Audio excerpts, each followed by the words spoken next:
በስመ አብ ወወልድ ወመንፈስ ቅዱስ አሐዱ አምላክ አሜን። እግዚአብሔር የሚወዳችሁ የእግዚአብሔር ቤተሰቦች እንደምን አላችሁ? እንደምን ቆያችሁ? በያላችሁበት የእግዚአብሔር ጸጋና ሰላም ይብዛላችሁ። አምላካችን እግዚአብሔር ስለዚች ዕለትና ሰዓት ክብርና ምስጋና ለእርሱ ይሁን። ወደ ፈተና እንዳንገባ ምን እናድርግ? የዛሬው የትምህርታችን ርዕስ ነው። ደግሞም እስካሁን ድረስ ስናየው የመጣነውን ተከታታይ የጸሎት ትምህርት በዚህ ርዕስ የምንቋጨው ይሆናል። ወደ ፈተና እንዳንገባ ምን እናድርግ? መነሻ የሚሆነን የእግዚአብሔር ቃል ከክፉ አድነን እንጂ ወደ ፈተና አታግባን የሚለው ነው። የሉቃስ ወንጌል ምዕራፍ 11 ቁጥር 4 ከክፉ አድነን እንጂ ወደ ፈተና አታግባን ብላችሁ ጸልዩ ሲል መድኃኒታችን ኢየሱስ ክርስቶስ ያስተማረን ጸሎት እስካሁን ድረስ እንግዲህ ከፋፍለን እያየነው የነበረው የጸሎት ትምህርት መድኃኒታችን ኢየሱስ ክርስቶስ ያስተማረው እንደሆነ ይታወቃል። ዛሬ በዚህ ርዕስ የነበረንን ተከታታይ ትምህርት እንቋጫለን ማለት ነው። ሁላችሁም መልእክቱ ለሌሎችም እንዲደርስ ላይክና ሼር ማድረግን አትርሱ። ሰብስክራይብ ያላደረጋችሁም ሰብስክራይብ እንድታደርጉ በአክብሮት አሳስባችኋለሁኝ። ከክፉ አድነን እንጂ ወደ ፈተና አታግባን። በዚህ የጸሎት ክፍል ሁለት ሀሳቦች ተገልጸዋል። አንደኛው ከክፉ አድነን የሚለው ሲሆን ሁለተኛው ወደ ፈተና አታግባን የሚሉት ናቸው። አንደኛው ከክፉ አድነን፣ ሁለተኛው ወደ ፈተና አታግባን የሚሉት። ከክፉ አድነን የሚለውም በውስጡ ሁለት ሀሳቦች ሰፍረውበታል። አንደኛው ከማንኛቸውም ክፋት ነክ አድነን እያልነው ነው። ከማንኛውም ክፉ ነገር በምንወጣበት በምንገባበት በኑሯችን በሕይወታችን ከሚከሰት ከማንኛቸውም ክፉ ነገር አድነን ጠብቀን የሚል ነው። ሁለተኛው ደግሞ ክፉ ከተባለው ከዲያብሎስ አሰራር አድነን ጠብቀን እያልነው ነው። ምክንያቱም ዲያብሎስ ክፉ ተብሏል። የዲያብሎስ ስሞች መካከል አንዱ ክፉ የሚለው ነው። መድኃኒታችን ኢየሱስ ክርስቶስ በማቴዎስ ወንጌል ምዕራፍ 13 ላይ ስለ መንግሥተ ሰማያት ስለ ስንዴውና ስለ እንክርዳዱ መስሎ ባስተማረበት ምዕራፍ 13 ቁጥር 39 ላይ እንክርዳዱም የክፉ ልጆች ናቸው፣ የዘራውም ጠላት ዲያብሎስ ነው አለ። ስለዚህ ዲያብሎስ ክፉ በመባል ይታወቃል። ስለዚህ ከዲያብሎስ ክፉ አሰራር ከዲያብሎስ ወጥመድ ታደገን፣ ጠብቀን፣ አድነን እያልነው እንደሆነ ይታወቃል። ሐዋርያው ጴጥሮስም በአንደኛ ጴጥሮስ መልእክቱ ምዕራፍ 5 ቁጥር 8 ላይ ዲያብሎስ የሚውጠውን ፍለጋ እንደ አንበሳ በዙሪያችሁ እያገሳ ይዞራል ይላል። ስለዚህ ዲያብሎስ ማለት በዙሪያችን ዕለት ዕለት የሚያደባ የሚውጠውን ፍለጋ ለማሰናከል ለጥፋት የሚዞር ስለሆነ ከዲያብሎስ ወጥመድ ከዲያብሎስ ክፉ አሰራር ሁሉ አድነን እያልን መሆኑ ይታወቃል። ስለዚህ ክፉ ተብሎ የተገለጸው ወይም ደግሞ ከክፉ አድነን ተብሎ የተገለጸው ሁለት ሀሳቦች እንዳሉት መረዳትና መገንዘብ ያስፈልጋል። ሁለተኛው ወደ ፈተና አታግባን ተብሎ የተገለጸው እንግዲህ ፈተና እንደሚታወቁ በተለያየ መንገድ ወደ ሰው ልጆች የሚመጣ ነው። በኑሯችን፣ በጤናችን፣ በስራችን፣ በሰላማችን እንግዲህ ፈተና በዚህ ክፉ ዓለም እስካለን ድረስ ፈተና በተለያየ መንገድ ይመጣል። ስለዚህ ወደ ፈተና አታግባን ብላችሁ ጸልዩ። ምክንያቱም እርሱ እንዲጠብቀን እርሱ በጸጋው በረድኤቱ እንዲጠብቀን ወደ ፈተና አታግቡ ብለን እንድንጸልይ ታዘናል። ሐዋርያው ያዕቆብ በያዕቆብ መልእክቱ ምዕራፍ 1 ቁጥር 14 ላይ እያንዳንዱ ሰው በራሱ ሲሳብና ሲታለል ይፈተናል አለ። እያንዳንዱ ሰው በራሱ ምኞት ሲሳብና ሲታለል ይፈተናል። ስለዚህ ሰው በራሱ ምኞት፣ በራሱ ፈቃድ፣ በራሱ ፍላጎት ተነሳስቶም ይፈተናል ማለት ነው። ምኞታችን ይፈትነናል። ፍላጎታችን ይፈትነናል። በዛ ተፈትነን በዛ ተስበን እንፈተናለን። ስለዚህ ወደ ፈተና አታግባን ብለን መጸለያችን ሰው አቅም ስለሌለው እርሱ በጸጋውና በምሕረቱ አቅም እንዲሆነን እንዲጠብቀን ወደ ፈተና አታግባን።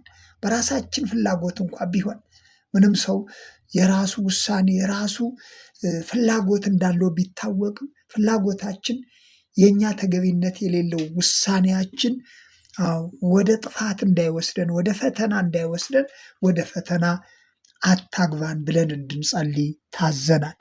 ሌላው ወርቅ በእሳት እንደሚፈተን ይላል የእግዚአብሔር ቃል። ወርቅ በእሳት እንደሚፈተን የእግዚአብሔር ሰዎች ደግሞ ይፈተናሉ። ለምሳሌ እንደ አብርሃም፣ እንደ ጻድቁ ኢዮብ፣ እንደ ሌሎቹም ቅዱሳን ሰዎች በእምነታቸው ሊፈተኑ ይችላሉ።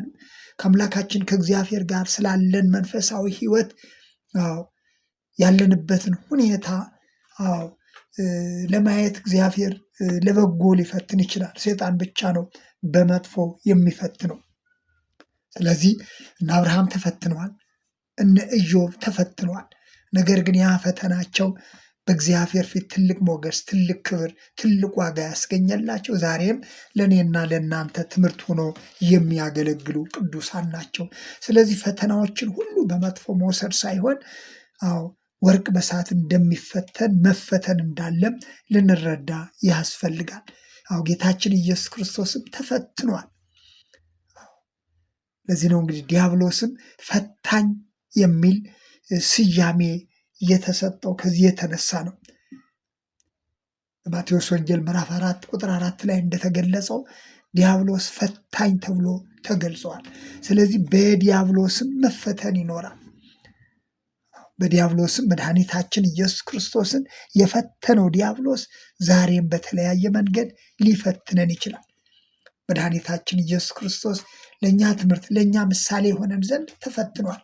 ሐዋርያው ቅዱስ ጳውሎስ በዕብራውያን መልእክቱ ላይ በነገር ሁሉ እንደኛ ተፈተነ አለ፣ ከኃጢአት በቀር በነገር ሁሉ እንደኛ ተፈተነ። ስለዚህ መፈተን በእምነት መፈተን ይኖራል። ከእግዚአብሔር ጋር ያለን ልጅነታችን እምነታችን ሊፈተን ይችላል። ስለዚህ ፈተናን በዚህ መንገድም መገንዘብ ተገቢ ነው። ሐዋርያው ጳውሎስ ለተሰሎንቄ ክርስቲያኖች በጻፈው መልእክቱ ፈታኝ ምናልባት ፈትኗቸዋል ብዬ እምነታቸውን ለማወቅ ላኩ ይላል። እምነታቸውን ለማወቅ ላኩ፣ ምናልባት ፈታኝ ፈትኗቸው እንደሆን ብዬ። ስለዚህ ፈታኝ በተለያየ መንገድ ሊፈትን ይችላል። አንደኛ ተሰሎንቄ ምዕራፍ 3 ቁጥር 5 ላይ ያለውን ነው የጠቀስኩላችሁ። ስለዚህ ፈታኝ የተባለው ሰይጣን እምነታችንን በተለያየ መንገድ ሊፈትነን ይችላል። ስለዚህ ወደ ፈተና እንዳንገባ አንተ አድነን ብለን መጸለይ፣ ፈተናው ለክፉ ነገር እንዳይዳርግ፣ የጠላት ዲያብሎስ ምርኮኞች እንዳንሆን፣ የጠላት ዲያብሎስ ፈቃድ ተገዢዎች እንዳንሆን፣ እንደገናም ደግሞ በስጋ ፈቃዳችን ተፈትነን መነሳት ወደማንችልበት ውድቀት ውስጥ እንዳንገባ፣ ወደ ፈተና እንዳንገባ መጸለይ እንዳለብን፣ ወደ ፈተና እንዳንገባ ብላችሁ ጸልዩ። ወደ ፈተና አታግባን ብላችሁ ጸልዩ። እርሱ ሁሉም ቻይ ስለሆነ በእርሱ ቻይነት ስር መተማመናችንን፣ በእርሱ ላይ መደገፋችንን፣ እርሱ ሁሉን ቻይ እንደሆነ እኛ ደግሞ ምንም አቅም እንደሌለን የምንጸልይበት ጸሎት ነው። መድኃኒታችን ኢየሱስ ክርስቶስ ለደቀ መዛሙርቱ ይህንን ክፍል በተደጋጋሚ ነግሯቸዋል፣ አስጠንቅቋቸዋል። የማቴዎስ ወንጌል ምዕራፍ 26 ቁጥር 41 ላይ ወደ ፈተና እንዳትገቡ ትጉና ጸልዩ ነው ያለው። ትጉና ጸልዩ። ጸሎት ትጋትም ያስፈልጋል ማለት ነው። የማርቆስ ወንጌል ምዕራፍ 13 ቁጥር 33 ላይ ደግሞ ከክፉ አድነን እንጂ ወደ ፈተና አታግባን ብለን የምንጸልየውን ይህንን ክፍል እዛ ላይ ደግሞ ተጠንቀቁ ሲል ገልጿል። ተጠንቀቁ፣ ትጉ፣ ጸልዩ። እኛ ወደ ፈተና እንዳንገባ ወደ ፈተና አታግባን ከክፉ ሁሉ አድነን ብለን የምንጸልየውን ጸሎት ለደቀ መዛሙርቱ በብዙ ቦታዎች ላይ ከግሳጼ ጋር ጭምር በማቴዎስ ወንጌል ምዕራፍ 26 ቁጥር 41 ላይ በተለይ 1 ሰዓት እንኳን እንዴት መጸለይ ያቅታቸዋል? ምክንያቱም ክርስቶስ እየጸለየ ደቀ መዛሙርቱ ግን እንቅልፍ ተጫጭኗቸው ደክመው ዝለው ተኝተው ነበር። ክርስቶስ ግን እንዴት 1 ሰዓት እንኳን እንዴት መጸለይ ያቅታቸዋል? ትጉና ጸልዩ። ሰይጣን እንደ ስንዴ ሊያበጥራችሁ ተዘጋጅተዋል። ትጉና ጸልዩ። ስለዚህ ሰይጣንን ድል ማድረጊያው መንገድ ፈታኝ የተባለውን ዲያብሎስን ድል ማድረጊያው መንገድ መጸለይ ነው። ስለዚህ ወደ ፈተና እንዳንገባ ከምንጸልይባቸው መንገዶች አንዱ ሰይጣንን በመቃወም ተግቶ በመጸለይ እንደሆነ እርሱ ሁልጊዜም ክፉ ነገሮችን ወደ ሰው ልጆች መጋበዝ ስለሆነ ሰዎችን ከእግዚአብሔር የመለየት ከመንፈሳዊ ሕይወታቸው የማውጣት በፈተና ወድቀው ተስፋ እንዲቆርጡ ማድረግ ስለሆነ ተግቶ መጸለይ እንደሚገባ ከክፉ አድነን እንጂ ወደ ፈተና አታግባን በማለት አዘውትሮ መጸለይ እንደሚገባ መድኃኒታችን ኢየሱስ ክርስቶስ ያስተማረንን ጸሎት ነው ስናይ የቆየ ነው። ሐዋርያው ቅዱስ ጳውሎስም ሳታቋርጡ ጸልዩ ሲል የተሰሎንቄን ክርስቲያኖች በመልእክቱ አሳስቧቸዋል። ስለዚህ ተግቶ መጸለይ፣ ሳያቋርጡ መጸለይ ከፈተና የምንድንበት አንዱ እና ዋናው መንገድ ነው። ያስተማረን ደግሞ ራሱ መድኃኒታችን ኢየሱስ ክርስቶስ ነው። ከክፉ ሁሉ አድነን እንጂ ወደ ፈተና አታግባን ብላችሁ ጸልዩ አለ።